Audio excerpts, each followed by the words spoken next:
সিমলাতে military museum দেখার পরে আমরা গেছিলাম কুফরিতে। এখানে বলে রাখি দুটো কথা, কুফরি ভ্যালি অবধি আপনাদের যে পার্সোনাল গাড়ি হায়ার করবেন সেটা কিন্তু যাবে না। একটা পয়েন্টের পরে গিয়ে আপনাকে ওখানকার ঘোড়া নিতে হবে বা ওদের করা গাড়ি নিতে হবে, যেটা জিপসি বা থার হয়। ঘোড়া করে গেলে পার হেড ওই 1000 টাকা মতো করে পড়বে। এই প্যাকেজের মধ্যে ওরা অ্যাপেল গার্ডেন আর কুফরি ভ্যালি ঘোরাবে। গাড়িতে গেলে ওরা 1500 টাকা করে পার হেড নেয়। বাট একটা কথা না জেনে আপনারা এখানে যাবেন না, যে গাড়ির রাস্তা কিন্তু খুব খারাপ। আপনারা ভিডিওতে সেটা দেখতেই পাচ্ছেন।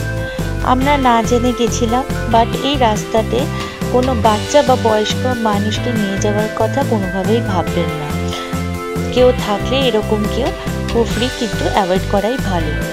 কুফরি ভ্যালিতে গিয়ে কি বলবো, অপূর্ব সুন্দর চারিদিকের সিনিক বিউটি, এত কষ্ট সার্থক মনে হচ্ছিল।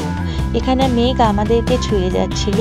কুফরিতে অনেক খাওয়ার আর শপিং করার দোকানও আছে।